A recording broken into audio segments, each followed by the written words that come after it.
Okay, good evening to all. എല്ലാവർക്കും സ്പൈൻബോ കമ്മ്യൂണിറ്റിയിലേക്ക് സ്വാഗതം. ഇന്ന് നമ്മൾ ഈ സെക്ഷനിൽ ഡിസ്കസ് ചെയ്യുന്നത് സയാറ്റിക്കയുമായി ബന്ധപ്പെട്ട അതിന്റെ കാരണങ്ങളും അതിന്റെ സൊല്യൂഷനുമാണ്. സയാറ്റിക്ക എന്ന് പറയുന്നത് കാലിന്റെ ഒരു വേദനയായിട്ടാണ് സാധാരണഗതിയിൽ പരിചയപ്പെടുന്നത്. പൊതുവായിട്ട് നമ്മളുടെ നടുവിന്റെ ഭാഗം മുതൽ കാലിന്റെ പത്തി വരെ നീണ്ടു നിൽക്കുന്ന കടച്ചിലോ വേദനയോ വലിച്ചിലോ തുടങ്ങിയിട്ടുള്ള അസ്വസ്ഥതയാണ്. ഇത് പല രീതിയിലാണ് ആളുകൾ ഈ പ്രശ്നത്തെ ഫേസ് ചെയ്യുന്നത്. ചില ആളുകൾക്ക് നടക്കാനും നിൽക്കാനും പറ്റാത്ത അവസ്ഥയുണ്ട്. ചില ആളുകൾക്ക് ഒരു സ്ഥലത്തും ഇരിക്കാൻ പറ്റാത്ത അവസ്ഥയുണ്ട്. ചില ആളുകൾക്ക് കട്ടിലേൽ കിടക്കാൻ പറ്റാത്ത അവസ്ഥയുണ്ട്. ഇങ്ങനെ ഈ മൂന്നിൽ ഏത് രീതിയിലും സയാറ്റിക്കയുടെ ബുദ്ധിമുട്ടുകൾ സാധാരണഗതിയിൽ ആളുകൾ അനുഭവിക്കാറുണ്ട്. അപ്പോൾ ഈ സയാറ്റിക്ക, അത് എന്താണ് സയാറ്റിക്ക അല്ലെങ്കിൽ സയാറ്റിക്ക പെയിൻ എന്ന് പറയുന്നത്, അതിന്റെ കാരണങ്ങൾ എന്തൊക്കെയാണ്, PCT-യിലെ അല്ലെങ്കിൽ SHSM-ലെ അതിന്റെ സൊല്യൂഷൻസ് എന്തൊക്കെയാണ് എന്നാണ് ഇന്നത്തെ ഈ സെക്ഷനിൽ നമ്മൾ ഡിസ്കസ് ചെയ്യാൻ പോകുന്നത്. ഞാൻ സ്ക്രീനിലേക്ക് വരാം. നമ്മൾ കാൽവേദനയെ കാഴ്ചയിലാക്കാം എന്ന തലക്കെട്ടിലാണ് സയാറ്റിക്കയെ കാണുന്നത്. സയാറ്റിക്ക, നമുക്ക് 3 വിഷയങ്ങളാണ് ചർച്ച ചെയ്യാനുള്ളത്. ഒന്ന്, എന്താണ് സയാറ്റിക്ക പെയിൻ? സയാറ്റിക്ക പെയിൻ എന്ന് പറഞ്ഞാൽ എന്താണ്? രണ്ടാമത്തത്, സയാറ്റിക്കയുടെ കാരണങ്ങൾ എന്തൊക്കെയാണ്? മൂന്നാമത്തത്, സെൽഫ് ഹീലിംഗ് സ്പൈൻ മെത്തേഡിൽ അതിന്റെ സൊല്യൂഷൻസ് എന്തൊക്കെയാണ്? ഈ 3 കാര്യങ്ങളാണ് ഇന്നത്തെ ഈ സെഷനിൽ നമ്മൾ ചർച്ച ചെയ്യുന്നത്. അതിൽ ഒന്നാമത്തെ വിഷയം എടുക്കാം. എന്താണ് സയാറ്റിക്ക പെയിൻ എന്ന് പറയുന്നത്? സാധാരണഗതിയിൽ കാലിലാണ് സയാറ്റിക്കയുടെ ബുദ്ധിമുട്ട് കൂടുതലായിട്ട് ആളുകൾക്ക് അനുഭവപ്പെടാം. കാലിലാണ് കൂടുതലായിട്ട് അനുഭവപ്പെടാം. അതുകൊണ്ട് കാലുവേദന എന്ന് വേണമെങ്കിൽ ഒരു വശത്ത് നമുക്ക് അതിനെ പറയാം. പക്ഷെ യഥാർത്ഥത്തിൽ നടുവിന്റെ ഭാഗം മുതൽ കാലിന്റെ ഭാഗം വരെയുള്ള നീളമുള്ളൊരു വേദനയാണ് യഥാർത്ഥത്തിൽ സയാറ്റിക്ക പെയിൻ എന്ന് പറയുന്നത്. അപ്പൊ നമുക്ക് നടുവേദനയും കാലുവേദനയും കൂടി ചേർന്ന ഒന്നായിട്ടാണ് സയാറ്റിക്ക പെയിനെ നമുക്ക് കാണാൻ കഴിയാം. നടുവേദനയും കാൽവേദനയും കൂടെ ചേർന്നതായിട്ടാണ് സയാറ്റിക്ക പെയിനെ നമുക്ക് കാണാൻ കഴിയാം. അപ്പൊ യഥാർത്ഥത്തിൽ സയാറ്റിക്ക നെർവിലുണ്ടാകുന്ന കംപ്രഷനാണ് സയാറ്റിക്ക പെയിന് കാരണം. അപ്പൊ എന്താണ് സയാറ്റിക്ക നെർവ് എന്ന് പറഞ്ഞാൽ? സയാറ്റിക്ക നെർവ് എന്ന് പറയുന്നത് നമ്മുടെ ശരീരത്തിലെ ഏറ്റവും നീളം കൂടിയ നെർവിനാണ് സയാറ്റിക്ക നെർവ് എന്ന് പറയാം. ഇത് യഥാർത്ഥത്തിൽ സ്റ്റാർട്ട് ചെയ്യുന്നത് ഏതാണ്ട് നമ്മുടെ L4 L5 S1, കൃത്യമായി മനസ്സിലാക്കുക. സയാറ്റിക്ക നെർവ് ഏതാണ്ട് സ്റ്റാർട്ട് ചെയ്യുന്നത് L4 L5 S1. അവിടുന്ന് തുടങ്ങി നമ്മുടെ കാലിന്റെ പിൻഭാഗത്തുകൂടെ കാലിന്റെ പത്തി വരെ എത്തി നിൽക്കുന്ന ശരീരത്തിലെ ഏറ്റവും നീളം കൂടിയ നെർവാണ് സയാറ്റിക്ക നെർവ് എന്ന് പറയുന്നത്. ഈ നെർവില് കംപ്രഷൻ ഉണ്ടാകുമ്പോഴാണ് സയാറ്റിക്ക പെയിൻ എന്ന് പറയുന്നത്. സയാറ്റിക്ക പെയിനെ സാധാരണഗതിയിൽ പറയാം ട്രാവലിംഗ് പെയിൻ എന്നാണ്. പറഞ്ഞാൽ ഒരു സ്ഥലത്ത് മാത്രമല്ല മുകളിൽ നിന്ന് താഴേക്ക് ഇങ്ങനെ ഒഴുകി നടക്കുന്ന വേദന എന്ന് പറയാൻ പറ്റുന്ന ഒരു വേദനയാണ് സയാറ്റിക്ക. നമുക്കറിയാം മറ്റു വേദനകൾ ഏതെങ്കിലും ഒരു സ്ഥലത്ത് മാത്രമായിരിക്കും. അതേസമയം സയാറ്റിക്ക പെയിൻ എന്ന് പറയുന്നത് നമ്മുടെ നടുവിന്റെ ഭാഗത്ത് നിന്ന് കാലിലേക്ക് ഒഴുകി നടക്കുന്ന ഒരു വേദനയാണ്. എവിടെയെന്ന് പറയാൻ കഴിയാത്ത മൊത്തത്തിലുള്ള ഒരു പെയിനാണ്. അത് നമ്മുടെ നടുവിന്റെ ഭാഗം മുതൽ കാലിന്റെ ഭാഗം വരെ വരാം. അതായത് ഹിപ്പ് മുതൽ നമ്മുടെ ഫീറ്റ് വരെയുള്ള ഭാഗങ്ങളിൽ ഈ സയാറ്റിക്കയുടെ പെയിൻ അനുഭവപ്പെടും. അത് വലിച്ചിലായിട്ട് വരാം, വേദനയായിട്ട് വരാം, കടച്ചിലായിട്ട് വരാം. ഇങ്ങനെ പല രീതിയിൽ സയാറ്റിക്കയുടെ ബുദ്ധിമുട്ട് ആളുകൾ അനുഭവപ്പെടാറുണ്ട്. അപ്പൊ ഇവിടെ ഞാൻ നേരത്തെ പറഞ്ഞതുപോലെ ചില ആളുകൾക്ക് നിൽക്കാനും നടക്കാനും ബുദ്ധിമുട്ടാണ്. ഇരിക്കാനോ കിടക്കാനോ ഒന്നും അവർക്ക് ബുദ്ധിമുട്ടുണ്ടാകില്ല. ചില ആളുകൾക്ക് ഒരു സ്ഥലത്തും ഇരിക്കാൻ കഴിയില്ല. ചില ആളുകൾ നമുക്ക് കാണാൻ കഴിയും, അവരെവിടെയെങ്കിലും ഒന്ന് ഇരുന്ന് കഴിഞ്ഞാൽ ചാടി എഴുന്നേക്കും. കാരണം വേദന സഹിക്കാൻ പറ്റാതെ അവർ ചിലപ്പോൾ നിന്നുറങ്ങുന്നവരും, അതേസമയം ഒരു സ്ഥലത്തും ചിലപ്പോൾ ട്രെയിനിലൊക്കെ യാത്ര ചെയ്യുമ്പോൾ ചില ആളുകൾ സീറ്റ് ഒഴിവുണ്ടെങ്കിലും ചിലർ ഇരിക്കില്ല. കാരണം ഇരിക്കുമ്പോൾ അവർക്ക് വേദന വരുന്നത് കൊണ്ട് അവർ ഇരിക്കാൻ തയ്യാറാകില്ല. അവരിങ്ങനെ നിൽക്കുമ്പോൾ അവർക്ക് ബുദ്ധിമുട്ടില്ല എന്നതാണ് അതിന്റെ കാരണം. അപ്പോ ചില ആളുകൾക്ക് ഇരിക്കാൻ ബുദ്ധിമുട്ടാണ്, ചില ആളുകൾക്ക് കിടക്കാൻ ബുദ്ധിമുട്ടാണ്. അതായത് കട്ടിലിലേക്ക് കിടന്നു കഴിഞ്ഞാൽ അപ്പോൾ അവർ ചാടി എഴുന്നേക്കും വേദന കാരണം. അവർക്ക് ചിലപ്പോൾ ചില ആളുകൾ കട്ടിലിൽ കിടന്നുറങ്ങാൻ പറ്റാത്തത് കൊണ്ട് ഇരുന്നുറങ്ങുന്നവരും നിന്നുറങ്ങുന്നവരും ഒക്കെ ആളുകളുണ്ട്. ഇങ്ങനെ പലതരത്തിൽ ചിലർക്ക് നിൽക്കാനും നടക്കാനും ബുദ്ധിമുട്ട്, ചിലർക്ക് ഇരിക്കാൻ ബുദ്ധിമുട്ട്, ചിലർക്ക് കിടക്കാൻ ബുദ്ധിമുട്ട്. ഇങ്ങനെ 3 രീതിയിലും സയാറ്റിക്കയുടെ ബുദ്ധിമുട്ടുകൾ ആളുകൾ അനുഭവിച്ചു വരുന്നുണ്ട്. ഓക്കെ, ഇങ്ങനെ 3 രീതിയിലും സയാറ്റിക്കയുടെ ബുദ്ധിമുട്ടുകൾ ആളുകൾ അനുഭവിച്ചു വരുന്നുണ്ട്. അപ്പൊ കാലിന്റെ നടുവിന്റെ ഭാഗം മുതൽ കാല് വരെയുള്ള ഭാഗങ്ങളിൽ മൊത്തം ഇങ്ങനെ ഒഴുകുന്ന അല്ലെങ്കിൽ സഞ്ചരിച്ചുകൊണ്ടിരിക്കുന്ന വേദന എന്ന് പറയുന്ന ഒരുതരം വേദനയാണ്, അല്ലെങ്കിൽ കടച്ചിലാണ്, വലിച്ചിലാണ് സയാറ്റിക്ക പെയിൻ മൂലം ആളുകൾ അനുഭവിക്കുന്നത്. അപ്പൊ ഇവിടെ ഇതിന്റെ റീസൺസ് എന്താണ്? സയാറ്റിക്ക പെയിനിന്റെ റീസൺസ് എന്താണ്? ഇപ്പൊ നമ്മൾ പറഞ്ഞു ശരീരത്തിലെ ഏറ്റവും നീളം കൂടിയ നെർവാണ് സയാറ്റിക്ക നെർവ് എന്ന് പറയുന്നത്. ശരീരത്തിലെ ഏറ്റവും നീളം കൂടിയ നെർവാണ് സയാറ്റിക്ക നെർവ്. അപ്പൊ ആ നെർവുകളിൽ ഉണ്ടാകുന്ന കംപ്രഷനാണ് സയാറ്റിക്ക പെയിനിന്റെ അടിസ്ഥാന കാരണമെന്ന് പറയുന്നത്. അതായത് L4 L5 S1 തുടങ്ങിയിട്ടുള്ള സയാറ്റിക്ക നെർവ് സ്റ്റാർട്ട് ചെയ്യുന്ന ആ ഭാഗത്തെ നെർവുകളിൽ കംപ്രഷൻ ഉണ്ടാകുമ്പോഴാണ് സയാറ്റിക്ക പെയിൻ ഉണ്ടാകുന്നത്. അപ്പൊ ഇങ്ങനെ കംപ്രഷൻ ഉണ്ടാകാനുള്ള രണ്ട് കാരണങ്ങളാണ് നമ്മൾ പൊതുവെ പറയുക. അതിൽ ഒന്ന് പെൽവിക് ടിൽറ്റിംഗ് ആണ്. അതായത് സയാറ്റിക്ക പെയിനിലൂടെ നമ്മുടെ ഈ L4 L5 S1 നെർവുകൾക്ക് കംപ്രഷൻ ഉണ്ടാകാനുള്ള ഒരു കാരണം പെൽവിക് ടിൽറ്റിംഗ് ആണ്. പെൽവിക് ടിൽറ്റിംഗ് എന്ന് പറഞ്ഞാൽ നമ്മുടെ പെൽവിക്ക് ഏതെങ്കിലും ഒരു ഭാഗത്തേക്ക് ചെരിയുന്ന അവസ്ഥ. ഇങ്ങനെ ചെരിയുമ്പോൾ സ്വാഭാവികമായിട്ടും നമ്മളുടെ S1 മുതൽ S3 വരെയുള്ള, നമുക്കറിയാലോ നമ്മുടെ പെൽവിക്കും സാക്രവും കൂടി ജോയിന്റ് ആയിട്ടാണ് ഇരിക്കുന്നത്. അപ്പൊ പെൽവിക്ക് ചെരിയുമ്പോൾ സ്വാഭാവികമായും സാക്രത്തിലും അതിൻ്റെതായ ഒരു ചെരിവുണ്ടാകും. ആ സാക്രത്തിൽ ചെരിവുണ്ടാകുമ്പോൾ സാക്രത്തിന്റെ ഓരോ ഹോളിലൂടെയും കടന്നു പോകുന്ന S1 S2 S1 S2 S3 തുടങ്ങിയുള്ള നെർവുകളിൽ കംപ്രഷൻ ഉണ്ടാകും. അങ്ങനെ കംപ്രഷൻ ഉണ്ടാകുമ്പോൾ സ്വാഭാവികമായിട്ടും നമ്മുടെ കാലിന്റെ ഏതെങ്കിലും ഭാഗത്തായിട്ട് വേദന ഉണ്ടാകും. ഇതാണ് സയാറ്റിക്ക പെയിനിന്റെ ഒരു കാരണം എന്ന് പറയുന്നത്. അതായത് പെൽവിക് ടിൽറ്റിംഗ് ആണ്. Pelvic tilting. അപ്പോൾ ചെറിയ തോതിലുള്ള സയാറ്റിക്കയുടെ വേദനകൾ നമുക്ക് ഈ പെൽവിക് ടിൽറ്റിംഗ് പരിഹരിച്ചാൽ മാറ്റാൻ സാധിക്കും. ഓക്കെ, അപ്പൊ അതിന്റെ സൊല്യൂഷൻ എന്താ? നമ്മൾ ഈ പെൽവിക് കറക്റ്റ് ചെയ്യാന്നുള്ളതാണ്. സയാറ്റിക്കയുടെ ഒന്നാമത്തെ കാരണം പെൽവിക് ടിൽറ്റിംഗ് ആണ്. അതായത് ചെറിയ തോതിലുള്ള, വലിയ സിവിയർ ആയിട്ടുള്ള സയാറ്റിക്ക അല്ല, മറിച്ച് ചെറിയ തോതിലുള്ള സയാറ്റിക് കാലിന്റെ വേദനകളുടെ ഒരു കാരണം പെൽവിക് ടിൽറ്റിംഗ് ആണ്. അപ്പൊ പെൽവിക് ടിൽറ്റിംഗ് പരിഹരിക്കാന്നുള്ളതാണ്. പെൽവിക് ടിൽറ്റിംഗ് പരിഹരിക്കാൻ വേണ്ടി നമ്മൾ ചെയ്യുന്നത് പെൽവിക്കിന്റെ താഴ്ന്ന ഭാഗത്തെ ഉയർത്താൻ നോക്കുകയാണ്. അതിനുവേണ്ടി പെൽവിക്കിന്റെ താഴ്ന്ന ഭാഗത്ത് ബ്ലോക്ക് വെച്ചുകൊണ്ട് നമ്മൾ എന്ത് ചെയ്യാം? മറുഭാഗത്തേക്ക് ചെരിച്ചിരുത്താം. സയാറ്റിക്ക പെയിനിന്റെ ഒരു കാരണം പെൽവിക് ടിൽറ്റിംഗ് ആണ്. അപ്പൊ ആ നോർമൽ ആയിട്ടുള്ള സയാറ്റിക്ക പെയിൻ പരിഹരിക്കാൻ വേണ്ടിയുള്ള അതിന്റെ സൊല്യൂഷൻ എന്ന് പറയുന്നത് പെൽവിക്ക് കറക്റ്റ് ചെയ്യാന്നുള്ളതാണ്.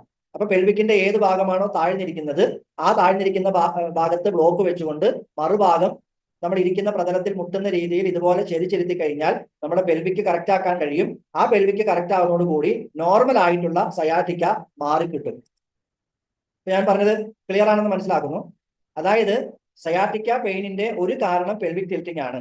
പെൽവിക് ടിൽറ്റിംഗ് ഉണ്ടാകുമ്പോൾ സ്വാഭാവികമായിട്ടും നമ്മുടെ S1 S2 S3 പോലുള്ള നെർവുകളിൽ കംപ്രഷൻ ഉണ്ടാകാൻ സാധ്യതയുണ്ട്. ആ കംപ്രഷന്റെ ഭാഗമായിട്ട് കാലിന്റെ താഴേക്ക് ഏതെങ്കിലും ഭാഗങ്ങളിലൊക്കെ വേദന ഉണ്ടാകും. അങ്ങനെ വേദന ഉണ്ടാകുമ്പോൾ അത് പരിഹരിക്കാനുള്ള വഴി എന്ന് പറയുന്നത് നമ്മുടെ പെൽവിക്ക് കറക്റ്റ് ചെയ്യാന്നുള്ളതാണ്. ധാരാളക്കണക്കിന് റിസൾട്ടുകൾ സയാറ്റിക്കയ്ക്ക്, നോർമലായ സയാറ്റിക്കയ്ക്ക് പെൽവിക് കറക്ഷനിലൂടെ ധാരാളക്കണക്കിന് എന്താ പറയാ, വളരെ അത്ഭുതപ്പെടുത്തുന്ന റിസൾട്ടുകൾ നമുക്ക് കിട്ടിക്കൊണ്ടിരിക്കുന്നുണ്ട്. സ്റ്റുഡൻസ് സാധാരണഗതിയിൽ ധാരാളം റിസൾട്ടുകൾ ഷെയർ ചെയ്യുന്നുണ്ട്. അതായത് വർഷങ്ങളായിട്ട് ആളുകൾ അനുഭവിക്കുന്ന സയാറ്റിക്കയുടെ ബുദ്ധിമുട്ടുകൾ ചെക്ക് ചെയ്ത് നോക്കുമ്പോൾ ചിലപ്പോൾ അവർക്കുള്ള പ്രശ്നം പെൽവിക് ടിൽറ്റിംഗ് ആയിരിക്കും, പെൽവിക്ക് കയറി ഇറങ്ങിയിരിക്കുന്ന അവസ്ഥയായിരിക്കും. അത് മനസ്സിലാക്കിയിട്ട് ആ പെൽവിക്ക് കറക്റ്റ് ചെയ്യുന്നതോടുകൂടി 10 മിനിറ്റ് കൊണ്ട്, അല്ലെങ്കിൽ 5 മിനിറ്റ് 10 മിനിറ്റ് കൊണ്ട് ആ സയാറ്റിക്കയുടെ ബുദ്ധിമുട്ട് മാറിക്കിട്ടിയ ധാരാളക്കണക്കിന് അനുഭവങ്ങൾ നമുക്ക് വ്യക്തിപരമായിട്ടുണ്ട്, സ്റ്റുഡൻസിന്റെ ഭാഗത്ത് നിന്ന് ധാരാളമായിട്ട് വന്നുകൊണ്ടിരിക്കുന്നുണ്ട്. അപ്പൊ പെൽവിക് കറക്ഷൻ ആണ് സയാറ്റിക്കയുടെ ഒന്നാമത്തെ പരിഹാരം എന്ന് പറയുന്നത്. ആ പെൽവിക് ടിൽറ്റിംഗ് നമ്മുടെ പെൽവിക്ക് ടിൽറ്റ് ആയിരിക്കുന്നതിന്റെ എങ്ങനെ കണ്ടെത്താൻ സാധിക്കുമെന്നുള്ള വിശദമായ പഠനം നമ്മൾ പെൽവിക് ടിൽറ്റിംഗിന്റെ ഡയഗ്നോസ് അല്ലെ, പെൽവിക് ഏത് ഭാഗത്താണ് താഴ്ന്നിരിക്കുന്നതെന്ന് നമ്മൾ ഡയഗ്നോസ് ചെയ്യാൻ വേണ്ടി ഉപയോഗിക്കുന്നത്. അതിന്റെ ഡീറ്റെയിൽ ആയിട്ടുള്ള വിവരം നമ്മളുടെ ഒരു ഫോൾഡർ ഉണ്ട്, പെൽവിക് കറക്ഷൻ എന്ന് പറയുന്ന. പെൽവിക് കറക്ഷൻ അല്ലെങ്കിൽ ഇടുപ്പ് നേരെയാക്കാം എന്ന് പറയുന്ന ഒരു ഫോൾഡർ നമ്മളുടെ ആപ്ലിക്കേഷനിലുണ്ട്. ആ ഫോൾഡറിൽ നിങ്ങൾ നോക്കിക്കഴിഞ്ഞാൽ പെൽവിക്കുമായി ബന്ധപ്പെട്ട, പെൽവിക് ടിൽറ്റിംഗുമായി ബന്ധപ്പെട്ട, പെൽവിക് ടിൽറ്റിംഗ് മനസ്സിലാക്കാനുള്ള ഡയഗ്നോസ് രീതിയുമായി ബന്ധപ്പെട്ട വിശദ വിവരങ്ങൾ ഫോൾഡറിൽ കിട്ടും. അതോടൊപ്പം തന്നെ ഡെമോ പെൽവിക് ടിൽറ്റ് എന്ന് പറയുന്ന മറ്റൊരു ഫോൾഡർ ഉണ്ട്, അതിലും നമുക്ക് വിശദമായ രീതിയിൽ ഇതിനെക്കുറിച്ച് മനസ്സിലാക്കാൻ വേണ്ടി സാധിക്കും.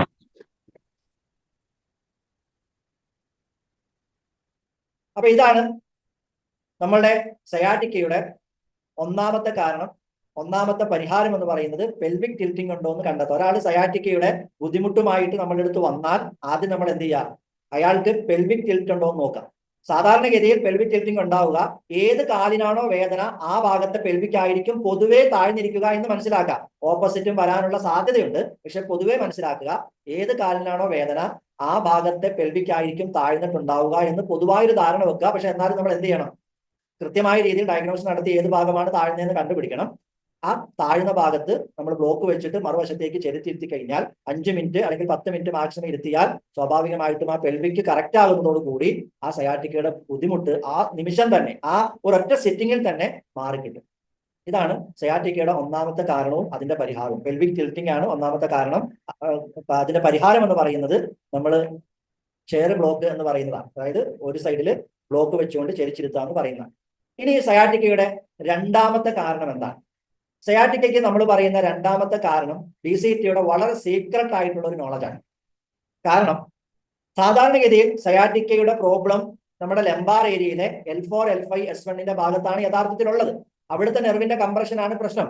അതുകൊണ്ട് തന്നെ സാധാരണഗതിയിൽ എല്ലാവരും ലംബാർ ഏരിയയുമായി ബന്ധപ്പെട്ട പ്രശ്നങ്ങളെ പരിഹരിക്കാൻ വേണ്ടിയാണ് നോക്കുന്നത്. ഇവിടെ PCTയുടെ പഠനത്തിലും നമ്മളുടെ ട്രീറ്റ്മെന്റ് അനുഭവത്തിലും നമ്മൾ നിരന്തരമായി പേഷ്യൻസിനെ പഠനം നടത്തി നോക്കിയപ്പോൾ നമുക്ക് കിട്ടിയ ഒരു വളരെ സീക്രട്ട് ആയ നോളജ് എന്ന് പറയുന്നത്, സാധാരണഗതിയിൽ സിവിയർ ആയിട്ടുള്ള സയാറ്റിക്ക ഉള്ള ആളുകളെ എടുത്താൽ അവർക്കെല്ലാം ലംബാർ ഏരിയയിൽ സ്ട്രൈറ്റനിങ് ഉള്ളതായിട്ട് നമുക്ക് കാണാൻ കഴിയും. ആ സ്ട്രൈറ്റനിങ്ങിന്റെ ഭാഗമായിട്ടാണ് അവർക്ക് L4ലും L5ലും ഒക്കെ കംപ്രഷൻ ഉണ്ടാകുന്നത്. പക്ഷെ ഇവിടെ നമ്മൾ മനസ്സിലാക്കേണ്ടത്, ഈ സ്ട്രൈറ്റനിങ്ങിന്റെ ഈ കംപ്രഷൻ കൊണ്ടുള്ള ബുദ്ധിമുട്ട് ഇവർക്ക് നിലനിൽക്കുന്നതിന് ഒരു കാരണം അവരുടെ തൊറാസിക് ഏരിയയിലെ സ്കോളിയോസിസ് ആണ്. അതായത് ഒരാളുടെ തൊറാസിക് ഏരിയയിൽ സ്കോളിയോസിസ് ഉണ്ടെങ്കിൽ ലംബാർ ഏരിയയിലെ ഈ സ്ട്രൈറ്റനിങ് മൂലം ഉണ്ടാകുന്ന സയാറ്റിക്ക ബുദ്ധിമുട്ട് അയാൾക്ക് മാറാതെ അവിടെ നിലനിൽക്കും. അപ്പൊ പിന്നെ അതിന്റെ പരിഹാരം എന്താ?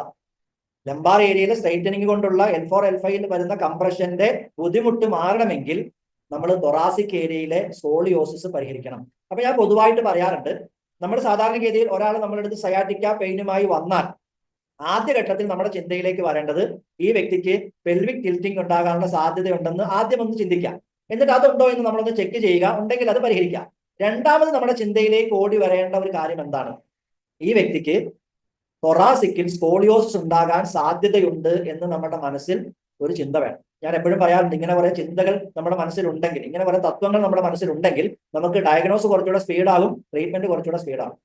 അപ്പോൾ ഒരാൾ നമ്മുടെ അടുത്ത് സയാറ്റിക്കയുമായിട്ട് വന്നാൽ ആദ്യം നമ്മുടെ ഉള്ളിലേക്ക് വരേണ്ട ചിന്ത, അയാൾക്ക് പെൽവിക് ടിൽറ്റിംഗ് ഉണ്ടാകാൻ സാധ്യതയുണ്ടെന്ന് ചിന്തിക്കണം. എന്നിട്ട് അതുണ്ടോ എന്ന് ചെക്ക് ചെയ്യുക, ഉണ്ടെങ്കിൽ പരിഹരിക്കുക. ഒരുപക്ഷെ അത് പരിഹരിക്കുന്നതോട് കൂടി ആ പ്രശ്നം അവസാനിച്ചിട്ടുണ്ടാവും. അതല്ലെങ്കിൽ നമ്മുടെ ഉള്ളിലേക്ക് വരേണ്ട രണ്ടാമത്തെ ചിന്ത എന്താ?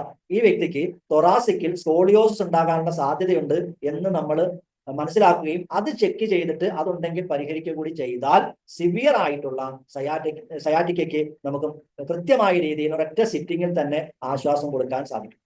അപ്പൊ നമുക്കൊന്നുകൂടെ ക്ലിയർ ആയിട്ട് നോക്കാം.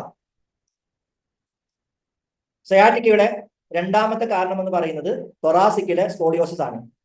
അപ്പൊ ഇത് PCTയുടെ ഒരു സീക്രട്ട് ആയിട്ടുള്ള നോളജ് ആണ്. നമ്മൾ പറയുന്നത് സയാറ്റിക്ക പെയിൻ ഉള്ള ആളുകൾക്ക്, അതായത് L4 L5 കംപ്രഷൻ ഉണ്ടാകാനുള്ള കാരണം അധികവും ലംബാർ സ്ട്രൈറ്റനിങ് ആണ്. ലംബാർ സ്ട്രൈറ്റനിങ്ങിന്റെ ഭാഗമായിട്ടാണ് സയാറ്റിക്കയുടെ നെർവുകളാകുന്ന L4 L5 കംപ്രഷൻ ഉണ്ടാകാനുള്ള കാരണം.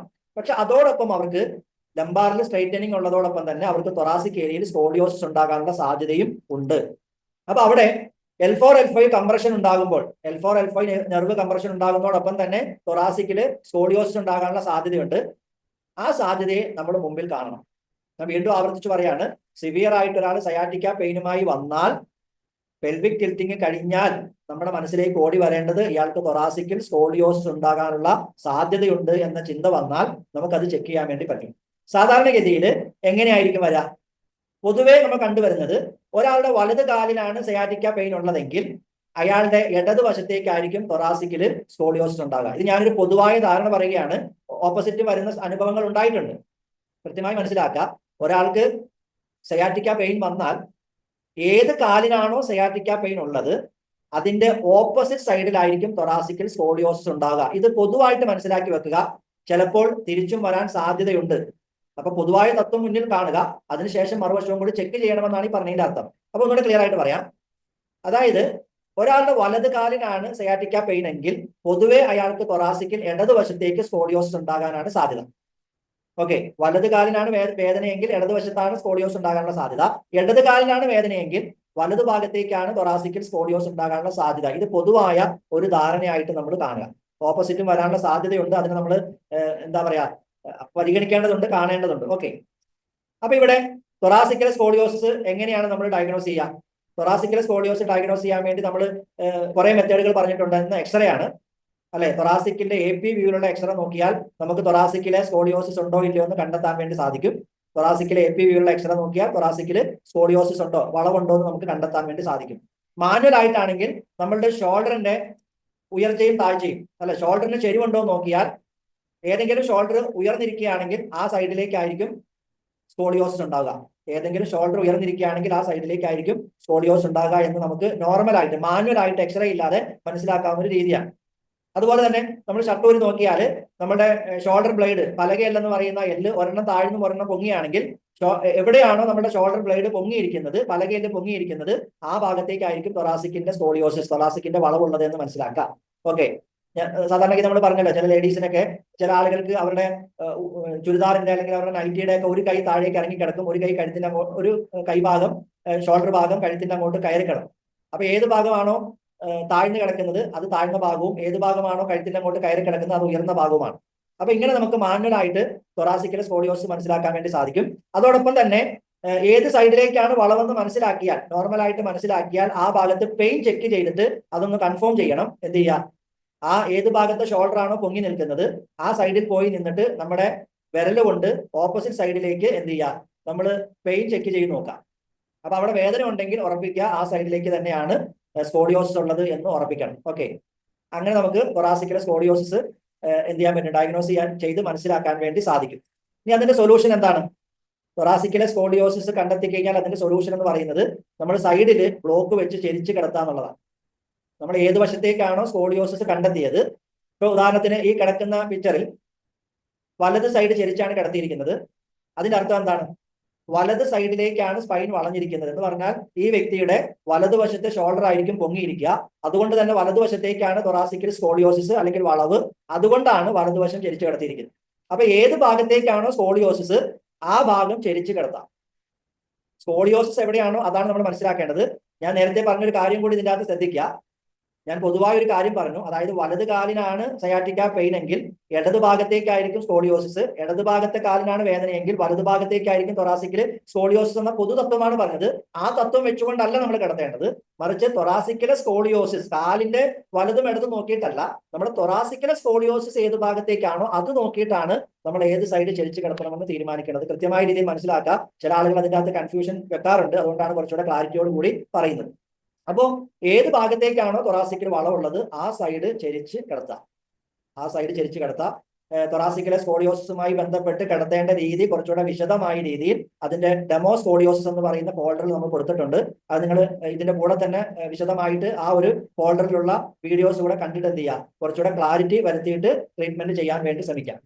അപ്പൊ പറഞ്ഞു വന്നത്, സയാറ്റിക്ക പെയിൻ നടുവ് മുതൽ കാല് വരെ നീണ്ടു നിൽക്കുന്ന അതിശക്തമായ വേദന, കാലുവേദനയും നമുക്ക് പറയാം, അല്ലെങ്കിൽ നടുവേദനയും കാലുവേദനയും കൂടി ചേർന്നെന്ന് പറയുന്ന അവസ്ഥയുണ്ട്. ഇതിന് BCTയുടെ കണ്ടെത്തൽ എന്ന് പറയുന്നത് L4 L5 S1 nerve compression ആണ് സയാറ്റിക്കയുടെ കാരണം. ആ നെർവ് കംപ്രഷൻ ഉണ്ടാകുന്നതിന്റെ ഒരു കാരണം പെൽവിക് ടിൽറ്റിംഗ് ആണ്. അപ്പൊ ഏതൊരാൾ സയാറ്റിക്ക ബുദ്ധിമുട്ടുമായിട്ട് വന്നാലും ആദ്യം നമ്മൾ പെൽവിക് ടിൽറ്റിംഗ് ഉണ്ടോ എന്ന് നോക്കുക. നോക്കിയിട്ട് അത് പരിഹരിച്ചാൽ ഒരുവിധം നോർമൽ ആയിട്ടുള്ള കാലുവേദനകളൊക്കെ അല്ലെങ്കിൽ നടുവേദനകളൊക്കെ അതിലൂടെ മാറിക്കിട്ടും. ഇനി അതല്ല സിവിയർ ആയിട്ടുള്ള സയാറ്റിക്ക ആണെങ്കിൽ സ്വാഭാവികമായിട്ടും നമ്മൾ പറഞ്ഞു ലംബാറിൽ സ്ട്രൈറ്റനിങ് കൊണ്ടുള്ള കംപ്രഷൻ ഉണ്ട്. പക്ഷെ ആ കംപ്രഷന്റെ ബുദ്ധിമുട്ട് നിലനിൽക്കാനുള്ള ഒരു കാരണം തൊറാസിക്കൽ സ്കോളിയോസിസ് ആണ്. ഇത് വളരെ സീക്രട്ട് ആയിട്ടുള്ള സെൽഫ് ഹീലിംഗ് സ്പൈൻ മെത്തേഡിന്റെ ഒരു നോളജ് ആണ്. കാരണം നമുക്ക് ധാരാളം റിസൾട്ടുകൾ, ഇന്ന് കൂടി എനിക്ക് എന്റെ മൊബൈലിൽ ഒരു സ്റ്റുഡന്റിന്റെ ഒരു റിസൾട്ട് വന്നു. അതായത് വളരെ പ്രയാസപ്പെട്ട് താഴേക്ക് കുനിയാൻ പോലും പറ്റാതെ, ഇന്ന് നമ്മുടെ ഒരു ഗ്രൂപ്പിൽ അത് ഷെയർ ചെയ്തിട്ടുണ്ട്, വളരെ പ്രയാസപ്പെട്ടുകൊണ്ട് വന്ന ഒരു പേഷ്യന്റിന് 1 മണിക്കൂർ കൊണ്ട് ഈ സയാറ്റിക്കയുമായി ബന്ധപ്പെട്ട ട്രീറ്റ്മെന്റ് നടത്തിയോടുകൂടി ആ പ്രശ്നം സോൾവ് ആവുകയും അയാൾ വളരെ സുഖകരമായിട്ട് താഴേക്ക് കുനിയുകയും നിവരുകയും വളരെ ആശ്വാസത്തോടു കൂടി തിരിച്ചുപോയ ഒരു റിസൾട്ട് വിടുകയുണ്ടായി. അപ്പൊ ഇത് ധാരാളം റിസൾട്ടുകൾ നമുക്കറിയാം. ഇന്ന് നമ്മുടെ ഗ്രൂപ്പിൽ അത്തരത്തിലുള്ള ചില റിസൾട്ടുകൾ ഷെയർ ചെയ്യും. അതായത് സയാറ്റിക്കയ്ക്ക് ധാരാളക്കണക്കിന് ആളുകൾക്ക്, നമ്മുടെ സ്റ്റുഡൻസിൽപ്പെട്ട ധാരാളക്കണക്കിന് ആളുകൾക്ക് റിസൾട്ട് കിട്ടിയിട്ടുണ്ട്. അപ്പൊ തൊറാസിക്കിലെ സ്കോളിയോസിസ്, ഒരാൾ സയാറ്റിക്ക പറയുമ്പോൾ, സയാറ്റിക്കയുടെ വേദന പറയുമ്പോൾ നമ്മുടെ ചിന്തയിലേക്ക് വരേണ്ടത് ഒന്ന്, അയാൾക്ക് പെൽവിക് ടിൽറ്റിംഗ് ഉണ്ടാകും, അത് ചെക്ക് ചെയ്യുക, പരിഹരിച്ചു നോക്കുക. അതുകൊണ്ട് മാറിയില്ലെങ്കിൽ അടുത്ത നമ്മുടെ ചിന്ത വരേണ്ടത് അയാൾക്ക് തൊറാസിക്കിൽ സ്കോളിയോസിസ് ഉണ്ടാകാനുള്ള സാധ്യതയുണ്ട്, അത് ചെക്ക് ചെയ്ത് നോക്കുക, അത് പരിഹരിക്കുക. എങ്കിൽ സയാറ്റിക്കയുടെ സിവിയർ ആയിട്ടുള്ള പെയിൻ പോലും ഒരുപക്ഷെ നമ്മൾ അങ്ങനെ ചെരിച്ച് കിടത്തിയ മിനിറ്റുകൾക്കുള്ളിൽ മാറുന്നത് നമുക്ക് കാണാൻ പറ്റും. ഇത് രണ്ടുമാണ് സയാറ്റിക്ക പെയിനുള്ള BCTയുടെ പരിഹാരം എന്ന് പറയുന്നത്. BCT കണ്ടെത്തിയ BCTയുടെ പഠനത്തിലുള്ള 2 കാരണങ്ങളും അതിന്റെ പരിഹാരവും എന്ന് പറയുന്നു.